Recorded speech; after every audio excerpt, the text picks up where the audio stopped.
ఈ తేప దసరా పండుగ మామూలు ఉండేదట కదా. పెద్ద బతుకమ్మ లేసుడు అయిపోయినాక దసరా పండుగకు మలి సర్కారు ఒక మంచి ఆలోచన చేసిందట.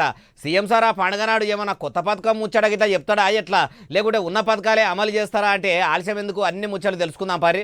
ముఖ్యమంత్రి సారు ముంగట రాబోయే దసరా గురించి చెప్పుండ్రి. దసరా పండుగ లోపలనే 9 అక్టోబర్ 2024 నాడు ఈ సర్టిఫికెట్ల వెరిఫికేషన్లు పూర్తి చేసి ఎల్బీ స్టేడియంలో ఈ 11,062 మంది టీచర్ల నియామక పత్రాలు వాళ్ళకు అందించడం ద్వారా ఇన్నరా సీఎం రేవంత్ సార్ ఏమంటున్నాడు, దసరా పండుగ నాడు డిఎస్సి పాస్ అయిన వాళ్ళందరికీ నియామక పత్రాలు అందిస్తారట.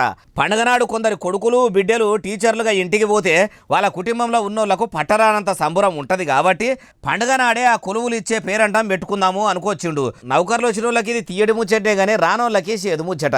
అయ్యా సీఎం సారు మీరు మళ్ళీ డిఎస్సి నోటిఫికేషన్ చేస్తామని అన్నారు.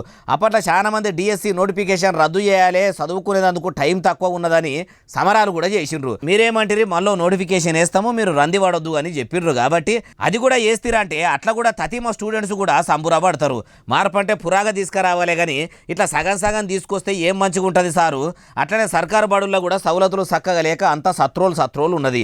హాస్టళ్లలో బువ్వ చక్కగా పెట్టక పోరగాళ్ళు ఫుడ్ పాయిజన్ అయి దవాఖానలో పడుతుండ్రు. ఆ దరిద్రం కూడా లేకుండా చేయండి సారు, మీకు పుణ్యం ఉంటుంది అంటుర్రు ఈ ముచ్చటిన్నోళ్ళు.